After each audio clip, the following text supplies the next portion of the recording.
Hello, good morning बेटा। कैसे हो आप सब?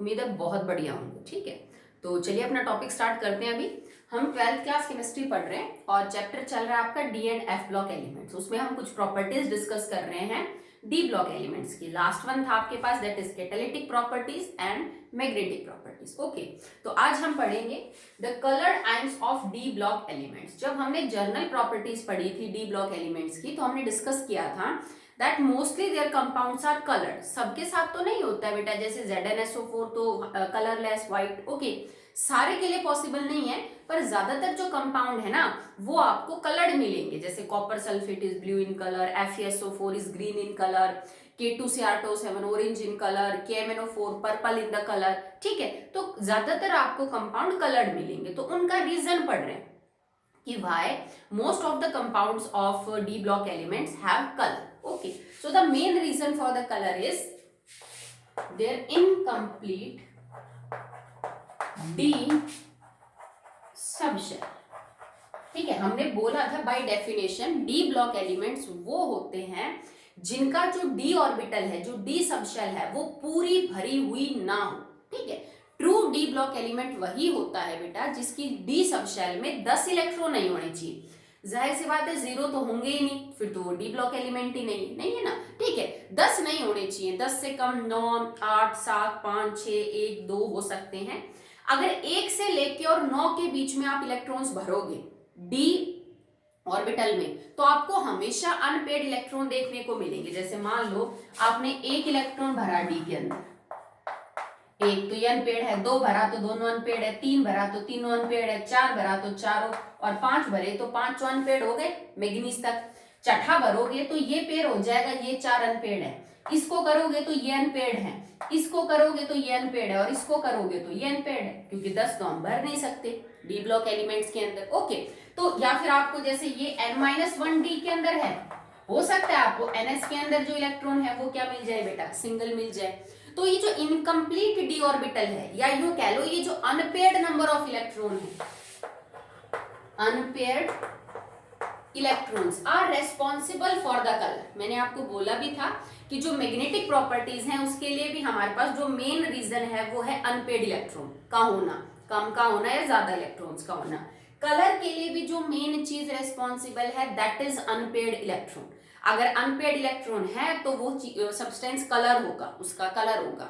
ये तो नहीं बता सकते आप कि वो ग्रीन दिखेगा, ब्लू दिखेगा, रेड दिखेगा सिर्फ अनपेड इलेक्ट्रॉन्स को देख के, पर हाँ इतना कह सकते हैं कि वो कलर्ड होगा कि कलरलेस होगा। ओके, तो अनपेड इलेक्ट्रॉन्स एक्चुअली में कैसे रेस्पॉन्सिबल होते हैं इसको चलिए चेक करते हैं। ओके, देखो मान लो आपके पास कोई मेटल आयन है, मैंने M के ऊपर N पॉजिटिव लगा दिया। M पॉजिटिव कोई भी चार्ज हो सकता है, जैसे इट कैन बी +1, +2, +3, +4, +5, कोई भी, क्योंकि डी ब्लॉक के अंदर अलग अलग ऑक्सीडेशन स्टेट होती है। आपका कोई डी ब्लॉक का मेटल है जिसके ऊपर मैंने N पॉजिटिव चार्ज लगा दिया है। ओके, और हम बात करें कंपाउंड्स की, तो जाहिर सी बात है बेटा कि कंपाउंड में कोई ना कोई ऑक्सीडेशन स्टेट तो दिखाएगा। जब ये मेटल जिसके ऊपर पॉजिटिव चार्ज है, तो इसको बैलेंस करने के लिए कोई नेगेटिव चार्ज चीज लगी होगी। ठीक है, जो भी नेगेटिवली चार्ज स्पीसीज यहां लगेगी उसको हम लिगेंड का नाम देते हैं, that is capable of donating it's lone pair in vacant d orbital of matter। ये वैसे आपको पढ़ना है, हमारे पास एक चैप्टर है दैट इज कोऑर्डिनेशन कंपाउंड्स। ठीक है, उसमें आपको डिटेल में पढ़ना पड़ेगा ये चीज, अभी हम थोड़ा ब्रीफ कर दे रहे हैं। इस मेटल आयन के पॉजिटिव पार्ट को बैलेंस करने के लिए जो तुम नेगेटिव पार्ट लगाओगे, just like SO4 2 negative, oxalate ion, chloride ion, fluoride ion, इस तरह के जो भी नेगेटिव आयन आप लगाओगे ताकि इसका चार्ज बैलेंस हो जाए, वो लिगेंड कहलाते हैं। आप सिंपली उनको एनायन भी बोल दो। ठीक है, तो ये जो लिगेंड होते हैं these are usually negatively charge, some of that are neutral, very few are of positively charge, but maximum ये नेगेटिवली चार्ज है। और इनमें ये गुण होता है that are capable of donating their lone pair in the vacant D orbital of metal. Metal के खाली पड़े डी ऑर्बिटल में ये अपने लोन पेयर को डाल देते हैं और फिर बॉन्ड बना लेते हैं। तो ऐसा बॉन्ड क्या कहलाता है, जहां पे दोनों इलेक्ट्रॉन एक ही एटम दे रहा हो और दूसरा सिर्फ ऑर्बिटल जगह दे रहा हो, कोऑर्डिनेट बॉन्ड। तो कोऑर्डिनेट बॉन्ड के थ्रू ये आपस में जुड़ जाते हैं। कई बार ऐसा भी होता है और कई बार नॉर्मल बॉन्ड भी आपको देखने को मिलेंगे। तो होता क्या है, अनपेड जो इलेक्ट्रॉन है वो आपके लिए कैसे रेस्पॉन्सिबल है कलर के लिए, जब तक इस मेटल आयन के पास कोई नेगेटिव चीज नहीं आएगी, इसके पांचों जो डी ऑर्बिटल हैं वो डीजनरेट होते हैं, ठीक है। Before A ligand approaches all d orbitals are degenerate। ये टर्म पहले हम यूज कर चुके हैं +1 में। डीजेनरेट का मतलब होता है इक्वल एनर्जी के, ठीक। आपको पता है ना कि जो डी के 5 ऑर्बिटल है dx, xy, yz, x² - y² dz², इन पांचों की एनर्जी बराबर है। पर कब तक बराबर है, जब तक तुम्हारे मेटल आयन के पास ये नेगेटिव लिगेंड्स एनायंस नहीं आती, ठीक है। क्योंकि नेगेटिव आने से इलेक्ट्रॉन और नेगेटिव चार्ज के बीच में रिपल्शन होती है, उस रिपल्शन से एनर्जी कम ज्यादा हो जाती है, ठीक है। अगर आपके पास मान लो ये मेरा कॉपर 2 पॉजिटिव है, तो कॉपर 2 पॉजिटिव के जो 5 ऑर्बिटल है ना डी के, जिनमें इलेक्ट्रॉन भरे हैं, सिंगल हैं, डबल हैं, वो पांचों बराबर बराबर एनर्जी के होंगे। बट अगर इस कॉपर 2 पॉजिटिव के साथ सल्फेट आ गया बॉन्ड बनाने को, इसके साथ 2 क्लोरीन आ गए बॉन्ड बनाने को, या कोई और एनायन आ गई बॉन्ड बनाने को, because it contains electron. Copper 2 positive का मतलब है अभी भी डी के अंदर 9 इलेक्ट्रॉन बचे हुए हैं आपके पास, ओके। और ये खुद नेगेटिवली चार्ज है, तो नेगेटिव नेगेटिव को रिपेल करेगा। अगर रिपेल करेगा तो जो 5 ऑर्बिटल बराबर बराबर एनर्जी के थे ना बेटा, अब वो बराबर बराबर एनर्जी के नहीं रहेंगे। और जाहिर सी बात है, अगर मैं ये कह रही हूं कि मेटल के ऊपर चार्ज है, इसका मतलब मेटल ने कोई ना कोई कंपाउंड बना रखा है, क्योंकि एलिमेंटल स्टेट में तो उसके ऊपर चार्ज 0 आएगा, ओके। और अगर इन पे पॉजिटिव चार्ज है तो कोई नेगेटिव ही तो बॉन्ड बना रहा होगा ना बेटा इसके साथ, ऑब्वियस सी बात है। तो उन नेगेटिव पार्ट के आते ही जो डीजेनरेसी है ना, ये जो बराबर ऑर्बिटल है डी, ये अपनी डीजेनरेसी को खत्म कर देते हैं। अब इनके 5 ऑर्बिटल बराबर बराबर एनर्जी के नहीं होते और ये 2 हिस्सों में टूट जाते हैं। ये जो 5 ऑर्बिटल हैं ये 2 हिस्सों में टूट जाते हैं। टूटने का पैटर्न अलग अलग होता है, हम एक केस को लेके चलेंगे। मैं आपको जो केस समझा रही हूँ जरूरी नहीं है कि हर बार आपके जो 5 ऑर्बिटल हैं डी के वो यूं ही टूटे, बट मैक्सिमम केसेस के अंदर आपको यही मिलेगा। और इसके जो एग्जांपल हैं वो हम अगले चैप्टर में पढ़ेंगे, दैट इज कोऑर्डिनेशन कंपाउंड, ठीक है। तो अभी के लिए आप इसको ही समझ लीजिए। स्प्लिटिंग अलग अलग तरह की हो सकती है। आपने डी ऑर्बिटल लिए 5, 1 2 3 4 5, ये XY, YZ, XZ, x² - y² और ये आपका dz² है। जब तक लिगेंड नहीं आया, कोई नेगेटिव आयन, इनकी एनर्जी मैंने पांचों की बराबर रखी है ना, 5 ऑर्बिटल बराबर बराबर बनाए तो सारे बराबर है। जैसे ही लिगेंड आता है ये 2 हिस्सों में टूट जाएगा, जिनकी एनर्जी कम और ज्यादा हो जाएगी। नीचे आपको 3 मिलेंगे डब्बे, 3 ऑर्बिटल, ये कौन कौन से हैं, XY, YZ, XZ। ऊपर आपको 2 डब्बे मिलेंगे, वो कौन से हैं, it is x² - y² dz²। देखो अब इन तीनों को मैंने फिर बराबर बनाया, मतलब इन पांचों में से ये 3 एक एनर्जी के हो जाएंगे और ये 2 एक एनर्जी के हो जाएंगे। पर पहले के मुकाबले इनकी एनर्जी कम हो गई और इनकी एनर्जी क्या हो गई, ज्यादा। जैसे मान लो इनकी एनर्जी 10 किलो जूल थी, तो इनकी तो 10 किलो जूल से कम हो गई और इनकी 10 किलो जूल से ज्यादा। पर इनमें जो ये 2 ऑर्बिटल है, इन दोनों के बराबर एनर्जी, और इन तीनों ऑर्बिटल्स की एनर्जी क्या है, बराबर है। मतलब इन तीनों ऑर्बिटल्स में अगर कोई इलेक्ट्रॉन होगा तो उनकी एनर्जी बराबर बराबर होगी। इन 2 ऑर्बिटल्स में अगर कोई इलेक्ट्रॉन होगा तो उनकी एनर्जी बराबर बराबर होगी। पर इसमें और इसमें जो इलेक्ट्रॉन होगा उसकी एनर्जी बराबर नहीं होगी, ठीक है। इस तरह डी ऑर्बिटल का स्प्लिट हो जाना 2 हिस्सों में, इसको हम बोलते हैं crystal field splitting. Crystal field splitting. मैं इसको बहुत डिटेल में नहीं ले जा रही हूँ बेटा, बिकॉज ये हमारा चैप्टर है पूरा जिसमें आपको ये चीज बहुत डिटेल में पढ़नी है। अभी तो सिर्फ ब्रीफ कर रहे हैं कि कलर के लिए कैसे रेस्पॉन्सिबल होता है, ओके। चलो ये स्प्लिटिंग हो गई। अब देखो मान लो कि मैं बात कर रही हूँ अबाउट लाइक क्रोमियम 3 पॉजिटिव के केस में हम बात कर रहे हैं, क्रोमियम 3 पॉजिटिव। तो क्रोमियम की कॉन्फ़िगरेशन हो गई 4s1 3d5, 3 इलेक्ट्रॉन निकले, एक इधर से 2 इधर से, नाउ इट बिकम्स 3d3, ठीक है। अब देखो 3 इलेक्ट्रॉन मैंने भरे, 1 2 3। अब क्योंकि क्रोमियम 3 पॉजिटिव का मतलब है कोई नेगेटिव आयन आपने साथ में ले रखे, जैसे मान लो Cl Cr Cl3 के बारे में मैं बात कर रही हूँ, तो जैसे ही 3 Cl नेगेटिव आएंगे, इनकी एनर्जी अब स्प्लिट हो गई। अब ये कम एनर्जी वाले हैं भाई, नीचे जो है उनकी एनर्जी कम और इनकी एनर्जी ज्यादा। एनर्जी कम का मतलब स्टेबिलिटी ज्यादा, और ज्यादा एनर्जी का मतलब स्टेबिलिटी कम। तो ये 3 इलेक्ट्रॉन जब अपनी डीजनरेसी होके इन या इनमें से किसी ऑर्बिटल में जाएंगे, तो ये पहले यूं ही चाहेंगे ना बेटा कि वो कम एनर्जी वाले में जाएं, ज्यादा में क्यों जाएंगे, ठीक है, उनकी स्टेबिलिटी चली जाएगी। तो ये 3 इलेक्ट्रॉन यहां से उठ के अब यहाँ आ गए।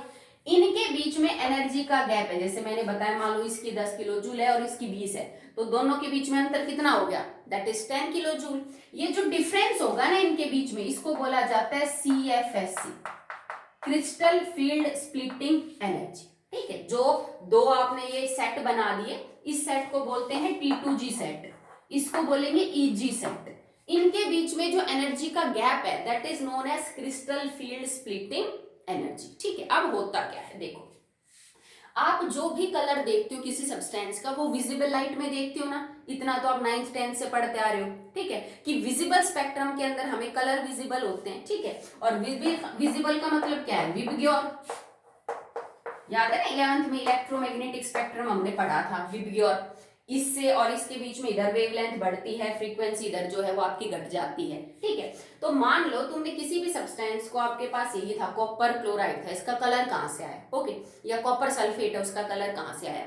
विजिबल रीजन के अंदर कुछ एनर्जी होती है, बिकॉज हर कलर की अपनी एक वेवलेंथ है, अपनी एक फ्रीक्वेंसी है, हर रंग की, पता है आपको। और हम फ्रीक्वेंसी और वेवलेंथ को रिलेट कर सकते हैं with the energy, E is equal to H nu. Frequency अगर आपको पता है तो H is a Planck constant, आप हर कलर की एनर्जी निकाल सकते हो। तो मतलब हर रंग की अपनी एनर्जी है, हर रंग की अपनी वेवलेंथ और फ्रीक्वेंसी है। ये जो आयंस आपके पास है ना, ये आयंस, इनके अंदर ये जो फ्री इलेक्ट्रॉन है, जो अनपेड इलेक्ट्रॉन है, ये विजिबल रीजन में से किसी भी कलर की वेवलेंथ को अपने ऊपर एब्जॉर्ब कर लेते हैं। अब भाई मान लो कि क्रोमियम 3 पॉजिटिव ने ब्लू कलर की जो वेवलेंथ थी ना, उसको एब्जॉर्ब कर लिया अपने ऊपर। अब ब्लू कलर की वेवलेंथ से तुम उसका E निकाल सकते हो कि एक्चुअली में कितनी एनर्जी एब्जॉर्ब करे, निकाल दोगे, प्लांक्स कांस्टेंट की वैल्यू पुट कर देना, 6.6 × 10⁻34, ओके। अब आपने क्या किया, ये एनर्जी एब्जॉर्ब करके, अब इलेक्ट्रॉन अगर एक्स्ट्रा एनर्जी एब्जॉर्ब करेगा तो वो एक्साइटेड स्टेट में चला जाता है, जैसे पहले ऑर्बिट से दूसरे, दूसरे से तीसरे। पर यहाँ पे क्या हुआ कि आपका जो इलेक्ट्रॉन है ना, वो इस सेट से इस सेट में चला जाएगा, ठीक है, क्योंकि दोनों में एनर्जी डिफरेंस है।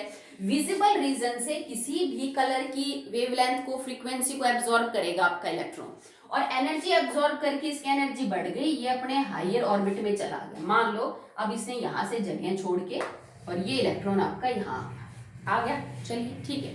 अब आपको पता है कि कम एनर्जी लेवल से ज्यादा एनर्जी लेवल को ऑक्यूपाई करने का सीधा सा मतलब है स्टेबिलिटी को खोना। सून इलेक्ट्रॉन विल रियलाइज दिस कि उसकी स्टेबिलिटी कम हो गई, वो वापस आता है अपने ग्राउंड स्टेट में, ठीक है। अब ये इलेक्ट्रॉन क्या है, वापस आएगा अपनी ग्राउंड स्टेट में। ये इसकी ग्राउंड स्टेट थी, ये इसकी एक्साइटेड स्टेट बन गई। अब एक्साइटेड स्टेट से ये नीचे आएगा किसमें बेटा, ग्राउंड स्टेट में। तो जितनी एनर्जी इसने एब्जॉर्ब करी थी उसको इमिट करनी पड़ेगी, ठीक है। अब ये दिखेगा कैसा, तो ये मत कहना कि मैडम इसने ब्लू कलर की लाइट एब्जॉर्ब की थी ना, तो ये ब्लू कलर का दिखेगा। नो बेटा, जिस कलर की लाइट एब्जॉर्ब की जाती है, हमेशा कोई सब्सटेंस उसका कॉम्प्लीमेंट्री कलर दिखाएगा। कॉम्प्लीमेंट्री कलर का मतलब होता है, जैसे मान लो मैं यूं कह दूं A + B, या यूं समझ लो A का कॉम्प्लीमेंट्री कलर B है, इसका मतलब हुआ A + B दोनों मिलके व्हाइट लाइट बनाएंगे। ये होता है कॉम्प्लीमेंट्री का मतलब। कि अगर मैं यूं कह दूं C का जो कॉम्प्लीमेंट्री कलर है वो D है, तो इसका मतलब C + D मिलके व्हाइट लाइट बनाएंगे। किसी भी रंग का कॉम्प्लीमेंट्री कलर होने का मतलब है कि ये रंग और ये रंग दोनों मिलके व्हाइट लाइट बनाएंगे, ओके। तो अगर कोई इलेक्ट्रॉन ब्लू कलर की लाइट को एब्जॉर्ब करता है तो इसका मतलब वो आपको ऑरेंजिश दिखेगा, वो ब्लू नहीं दिखेगा। क्यों नहीं दिखेगा, देखो, उसने एब्जॉर्ब ब्लू कलर की लाइट की और वो एक्साइटेड स्टेट में चला गया। जब वो वापस आएगा तो जो एनर्जी वो इमिट करेगा ना, वो एनर्जी किस हिसाब से होगी, ब्लू कलर को छोड़ के बाकी जो आपकी वेवलेंथ बच गई ना, उनके हिसाब से जो एनर्जी होगी वो उन एनर्जीज को इमिट करेगा, ठीक है। तो जो इमिट की जाती है एनर्जी वो बचे हुए कलर्स की वजह से होती है। अगर उसने ग्रीन को एब्जॉर्ब कर लिया तो इसका मतलब वो रेड दिखेगा, अगर उसने ब्लू को एब्जॉर्ब किया है तो वो ऑरेंज दिखेगा, अगर उसने वायलेट को एब्जॉर्ब किया है तो वो आपको येलो दिखेगा। मतलब जिस कलर की वेवलेंथ को एब्जॉर्ब करेगा, बचे हुए जितने कलर हैं उनके हिसाब से वो रेडिएशंस को इमिट करेगा जब अपने एक्साइटेड स्टेट से ग्राउंड स्टेट में आएगा। अब देखो, अब ये जो एनर्जी इसने इमिट की है, इस एनर्जी की कोई अपनी वेवलेंथ होगी, कोई फ्रीक्वेंसी होगी। भाई अगर फ्रीक्वेंसी से एनर्जी निकाली जा सकती है तो यहां से यहां आने में इलेक्ट्रॉन ने जो एनर्जी इमिट की, उस एनर्जी से मैं वेवलेंथ और फ्रीक्वेंसी निकाल सकती हूँ, तो मुझे पता चल जाएगा कि कैसा रंग जो है वो दिखाएगा। ठीक है, तो अगर याद रखना, जो भी लाइट एब्जॉर्ब होगी, जिस भी वेवलेंथ फ्रीक्वेंसी का कलर जो एब्जॉर्ब होगा, हमेशा उसका कॉम्प्लीमेंट्री कलर आपकी जो आयंस है वो दिखाएंगे। ठीक है, और इसके लिए आप एक व्हील है जिसको याद कर सकते हो, बट बेसिक प्रिंसिपल यही है बेटा इसका। अगर आपको इतना एक्सप्लेन ना करना हो, एक नंबर में पूछा जा रहा हो, तो आप एक सिंपल सा आंसर लिखते हो, this colour is due to D D transition. D D transition का मतलब क्या है कि एक डी ऑर्बिटल के सेट से दूसरे डी ऑर्बिटल के सेट में जो ट्रांजिशन हो रही है, इलेक्ट्रॉन जो ऊपर नीचे आ रहा है, उस वजह से रंग आ रहा है, क्योंकि सारा काम झाम इसी की वजह से हो रहा है। ठीक है, तो एक नंबर में इतना लिख देना। अगर कोई पूछे why this compound is coloured, तो आप लिखोगे due to D D transition, कि डी ऑर्बिटल स्प्लिट होके दो सेट में टूटा, एक सेट से दूसरे सेट के अंदर इलेक्ट्रॉन जो है एक्साइट हो रहा है। ये एनर्जी उसको कहीं से भी एक्स्ट्रा देने की जरूरत नहीं पड़ती, क्योंकि विजिबल में इतनी एनर्जी होती है, क्योंकि मैं किसी दो सब शेल या दो मेन शेल्स के बीच में इलेक्ट्रॉन को जंप नहीं करवा रही, मैं एक ही सब शेल के दो सेट्स के बीच में इलेक्ट्रॉन को जंप करवा रही हूँ। तो एनर्जी गैप बहुत ज्यादा नहीं है बेटा, ये एनर्जी गैप आपको विजिबल रीजन में मिल जाएगा, और उसी विजिबल रीजन की एनर्जी को एब्जॉर्ब करके ये इमिट करेंगे, एब्जॉर्ब करेंगे, तो फिर आपको कलर जो है वो दिखाई देगा। ठीक है, हमारे पास व्हील होता है, दैट इज मन्सेल व्हील। ठीक है, इससे आप ये पता कर सकते हो कि एक्चुअली में जो आपका कलर है वो कैसा कलर होगा अगर एब्जॉर्ब इस कलर की वेवलेंथ को आपने किया है। जैसे अगर आप वॉयलेट को एब्जॉर्ब करते हैं तो it appears to be like yellow. ठीक है, अगर वॉयलेट रेडिएशन एब्जॉर्ब होगी तो येलो दिखेगा, येलो अपीयर होगी तो वॉयलेट दिखेगा।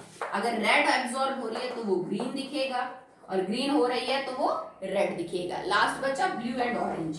अगर ब्लू कलर एब्जॉर्ब कर रहा है तो ऑरेंज दिखेगा, ऑरेंज कर रहा है तो ब्लू दिखेगा, because these two colours are complementary. ये दोनों कलर कॉम्प्लीमेंट्री हैं, ये दोनों कलर कॉम्प्लीमेंट्री हैं, ये दोनों मिलके व्हाइट लाइट बनाएंगे, ये दोनों मिलके व्हाइट लाइट, और ये दोनों मिलके व्हाइट लाइट जो है वो बनाएंगे। ओके, अब एक एग्जाम्पल से इस चीज को और क्लियर करते हैं। ठीक है, चलिए बेटा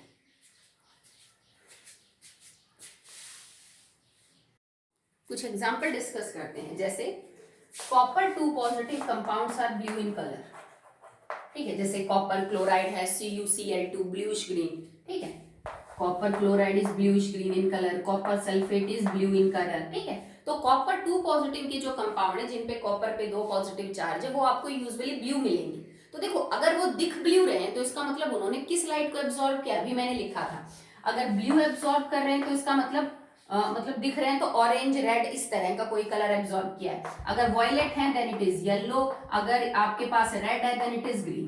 तो अगर कॉपर 2 पॉजिटिव के कंपाउंड्स आपको ब्लूइश दिख रहे हैं, इट मींस उन्होंने ऑरेंज रेड कलर की लाइट को एब्जॉर्ब किया है। ऑरेंज या फिर red light will be absorb,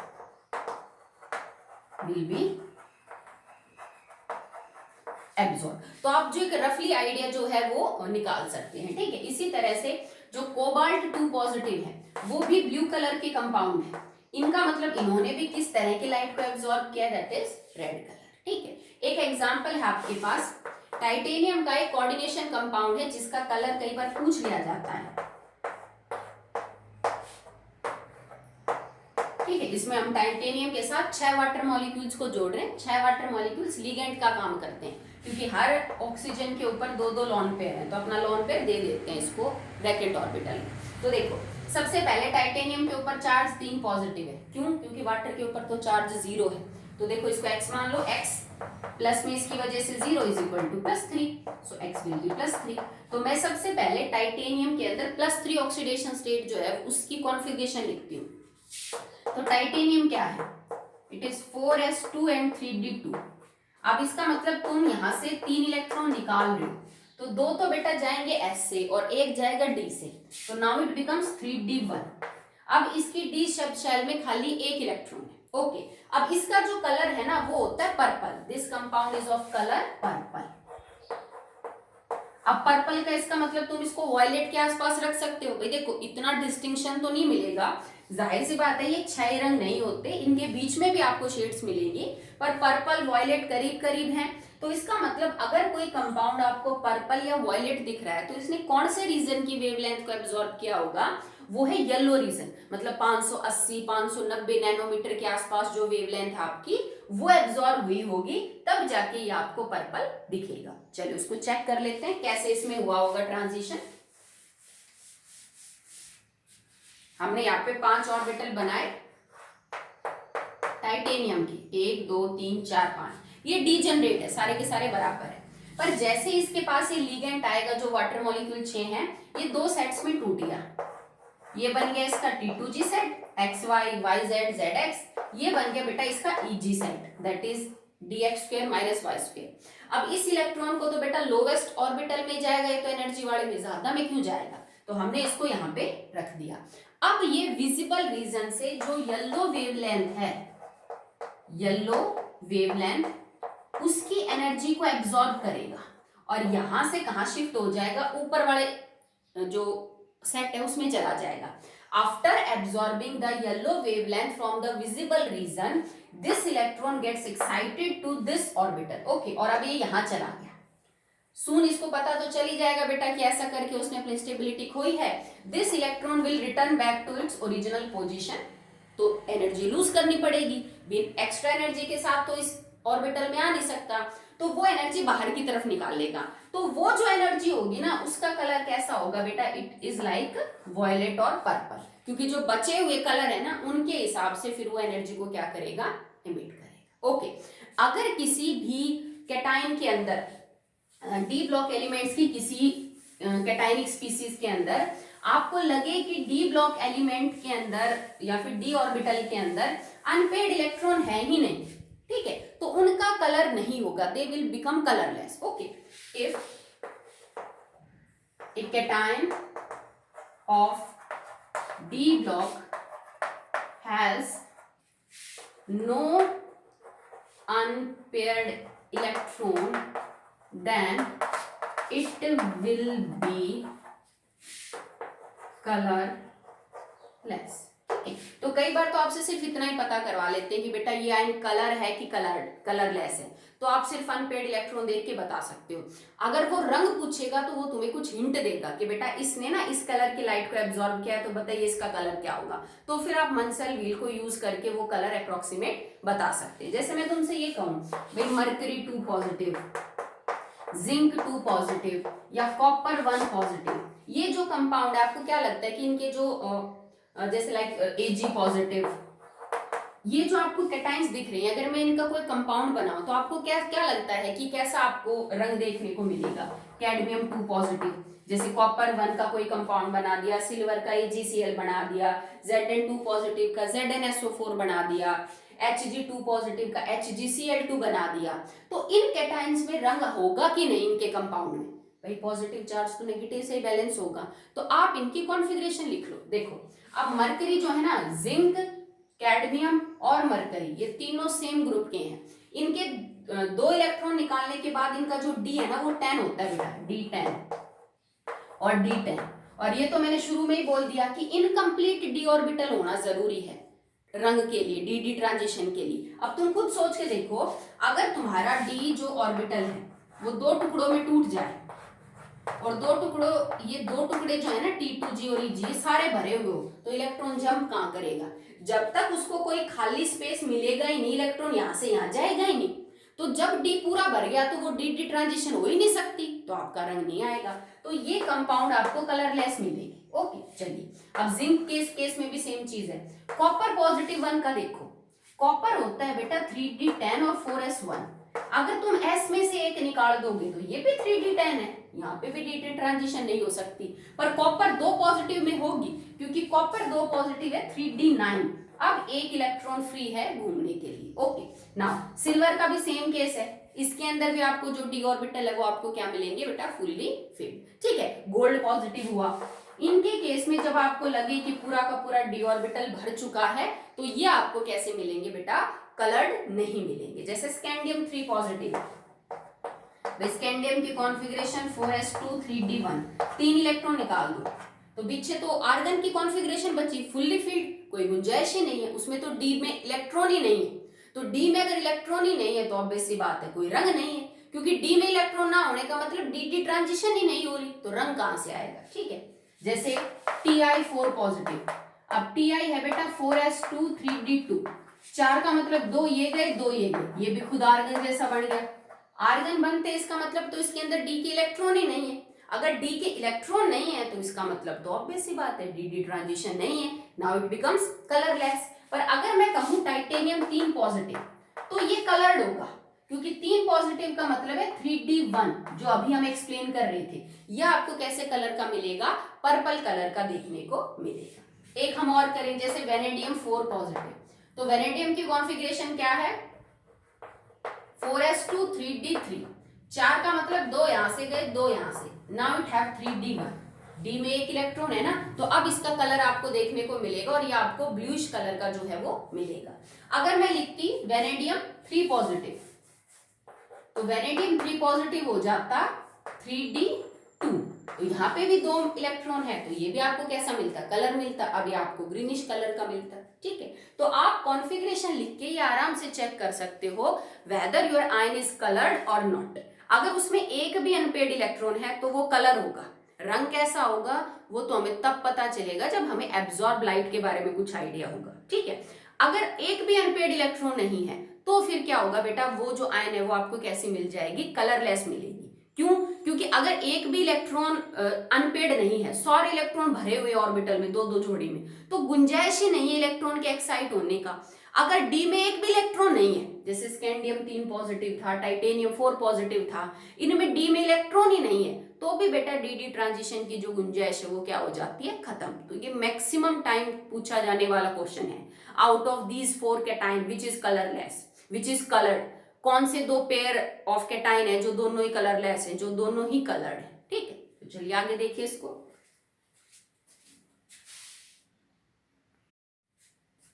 as compare to the D block elements, जो बेटा एस और पी ब्लॉक एलिमेंट है ना, वो जनरली आपको इतने कलर्ड नहीं मिलेंगे। उनका कारण है क्योंकि एस और पी के अंदर क्या होता है, अगर आप ये ट्रांजिशन देखें तो आपको इलेक्ट्रॉन एस से पी में एक्साइट करना पड़ेगा, और वो तो डी सब शेल है जिसके 2 पार्ट हैं, तो जिनमें एनर्जी गैप कम है भाई, वो विजिबल रीजन से लाइट लेके और एक्साइट हो जाते हैं। अगर आपको कोई इलेक्ट्रॉन एस से पी सब शेल के अंदर एक्साइट करना है, जैसे 2s to 2p 3s to 3p, तो उसमें जो एनर्जी गैप है ना बेटा वो ज्यादा है, और वो एनर्जी गैप विजिबल लाइट से जो है वो कवर नहीं हो सकता, उसके लिए हमें यूवी लाइट का जो है वो सहारा लेना पड़ेगा।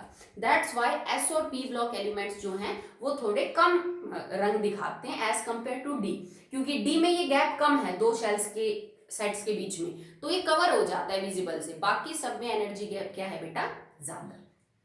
तो जो मेन प्रॉपर्टीज थी ना वो डिस्कस हो चुकी हैं आपकी डी ब्लॉक की। अगला है द कॉम्प्लेक्स फॉर्मेशन। कॉम्प्लेक्स बेटा टाइप ऑफ सॉल्टेंट जिनको आप कोऑर्डिनेशन कंपाउंड्स भी बोलते हैं, कोऑर्डिनेशन कंपाउंड्स। एक आपने बहुत पढ़ा है 10th में 11th में, पोटेशियम फेरोसाइनाइड K4FeCN6, तो वो एक कोऑर्डिनेशन कंपाउंड है। क्यों बोलते हैं कॉम्प्लेक्स या कोऑर्डिनेशन कंपाउंड, क्योंकि इनके अंदर जैसे मैं यही बोलूं आपको K4FeCN6, या अगर मैं 4 पोटेशियम हटा दूं तो नाउ इट बिकम्स FeCN6, और ऊपर मैं 4 नेगेटिव लगा दूंगी, तो यहाँ पे साइनाइड आयन एक लीगेंड का काम कर रही है। मैंने बोला था ना लीगेंड कौन, जिनके अंदर लॉन पेयर हो, जो अपने लॉन पेयर मेटल के खाली पड़े डी ऑर्बिटल में दे सकते हो। ठीक है, तो ये लीगेंड है, ये मेरा मेटल है। ठीक है, तो बहुत अच्छे कोऑर्डिनेशन कंपाउंड बनाते हैं जो भी डी ब्लॉक एलिमेंट है, they are very good at making coordination compound like copper NH3 4 2 positive, like FeCO5, like nickel CO4। ठीक है, बहुत सारे कोऑर्डिनेशन कंपाउंड है, बहुत ज्यादा एक्चुअली में। NiCl4 2 नेगेटिव, PtCl4 2 नेगेटिव, ठीक है। और भी जिंक के भी कोऑर्डिनेशन कंपाउंड मिलेंगे, Zn NH3 4 2 पॉजिटिव। तो बहुत सारे ऐसे कॉम्प्लेक्स हैं जो डी ब्लॉक एलिमेंट्स बनाते हैं, they are very good at this. और यूजुअली कोऑर्डिनेशन कंपाउंड बोलेंगे क्योंकि यहाँ पे मेटल और लिगेंड के बीच में जो बॉन्ड बना है ना, वो बॉन्ड कोऑर्डिनेट है, इस वजह से इन कंपाउंड का नाम कोऑर्डिनेशन कंपाउंड है। They are very good at, D block element सबसे अच्छे कोऑर्डिनेशन कंपाउंड बनाते हैं। कारण क्या है बेटा? 2 कारण है। एक तो इनका साइज स्मॉल है, साइज इज स्मॉल। तुम खुद सोच के देखो, अगर मुझे निकेल से 4 क्लोरीन जोड़ने, या जैसे मुझे आयरन से 6 साइनाइड जोड़ने, मुझे कॉपर से 4 अमोनिया जोड़ने, अगर कॉपर का ही साइज बहुत बड़ा होगा तो वो इन 4 5 6 लिगेंड्स को पकड़ के नहीं रख पाएगा, ठीक है। अगर आपके एटम का साइज छोटा है ना कैटाइन का, तो वो इनको पकड़ के रख सकता है, समझिए, ठीक है। एक तो इनका साइज जो है वो स्मॉल है, दूसरा इनके ऊपर चार्ज अच्छा खासा होता है। भाई एक तो चार्ज तो क्या है इनके अंदर बेटा, ज्यादा है, और साइज क्या है इनका, छोटा है। तो इसका मतलब अगर मैं चार्ज बाय साइज का रेशियो निकालू, ठीक है, तो चार्ज अपॉन में साइज का जो रेशियो है वो इनका हाई मिलेगा। और किसी भी मेटल आयन के लिए कोऑर्डिनेशन कंपाउंड बनाने के लिए चार्ज बटे में साइज का जो रेशियो है that should be high. They have high charge and they have small size, that's why इनके ऊपर देखो ये चीज बड़ी हो जाएगी, ये चीज छोटी हो जाएगी, तो इसका रिजल्ट एक्चुअली में अच्छा खासा आएगा। तो इस चीज का ज्यादा होना, चार्ज और साइज के रेशियो का हाई होना मेन चीज होती है कि why D block elements are good at complex formation. इनके पास डी ऑर्बिटल खाली होते हैं तो ये उसमें लॉन पेयर को ले लेते हैं, ठीक है, इस वजह से अच्छे कॉम्प्लेक्स की फॉर्मेशन करेंगे। ओके, तो चलो ये प्रॉपर्टी हो गई है। नेक्स्ट बात करते हैं अबाउट एलॉयज फॉर्मेशन। तो आपने 10th में पढ़ा था ना, 11th में भी, कि बहुत सारी एलॉयज हैं जिनके अंदर हम डी ब्लॉक एलिमेंट्स को देखते हैं। जैसे कुछ तो बड़ी कॉमन है, ब्रास, ब्रॉन्ज, जर्मन सिल्वर, ठीक है, स्टील, स्टेनलेस स्टील, ये सारी जो एलॉय हैं उनमें कहीं ना कहीं आपको कोई ना कोई जो डी ब्लॉक एलिमेंट है वो देखने को मिल जाएगा, ठीक है। तो alloys are nothing but these are the homogeneous mixture of 2 और मोर मेटल और नॉन मेटल। कैसे बनाई जाती हैं? जिस भी मेटल और नॉन मेटल को आप अलॉय करना चाहते हो उनको गर्म करके लिक्विड स्टेट में ले आओ। फिर रेशो फिक्स होता है बेटा एलॉयज में, आप अपनी मर्जी से कुछ नहीं मिला सकते कि 5% ये मेटल, 15% ये, 80% ये, जो भी है सबकी रेशो फिक्स है। आप उन रेशियोज के अंदर उन मेटल और नॉन मेटल को गर्म करिए, फिर उनको गर्म करने के बाद आपस में मिक्स कर दीजिए, अच्छे से बहुत होमोजीनियसली मिक्स करिए और फिर ठंडा होने के लिए छोड़ दीजिए। तो ठंडा होने के बाद जो सब्सटेंस, जो मैटर बाहर निकल के आएगा वो आपकी अलॉय होगी, ठीक है। होमोजीनियस होता है, जैसे स्टील तो सब आपने देखी है, उसमें कहाँ पता चलता है कि आयरन कहाँ है, कार्बन कहाँ है, क्रोमियम कहाँ है, ठीक है। So they are very good at alloy making. क्यों? क्योंकि इनके जो एटम का साइज है ना वो थोड़ा सिमिलर होता है। जैसे मैं कॉपर को जिंक के साथ मिक्स कर दूं, कॉपर को टिन के साथ मिक्स कर दूं, तो इनके साइज में बहुत ज्यादा वेरिएशन नहीं है, that's why they are very good at alloy making. बहुत सारी अलॉयज हैं जिनके अंदर आयरन कॉमन एलिमेंट है, तो उन एलॉयज को हम बोल देंगे फेरस एलॉयज, जिनमें सब में आयरन कॉमन है। जिनमें आयरन नहीं है उनको हम नॉन फेरस एलॉयज बोलते हैं।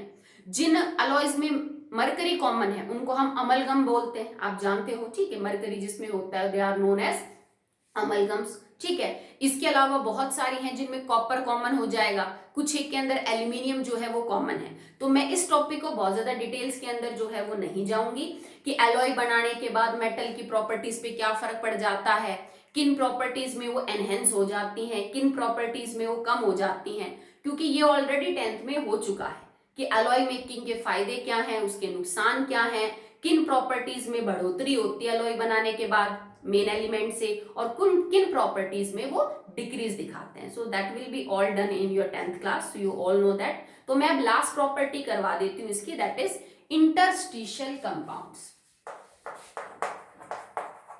इंटरस्टिशियल कंपाउंड्स, ये इंटरस्टिशियल बेटा वहीं से वर्ड निकल के है जो फर्स्ट चैप्टर में हम वॉइड्स की बात कर रहे थे ना, कि एटम्स के बीच में ये जो खाली जगह होती है, this is known at void. इसको हम वॉइड बोल दो या फिर इंटरस्टिशियल स्पेस बोल दो या इंटरस्टिशियल साइट बोल दो, एक ही बात है।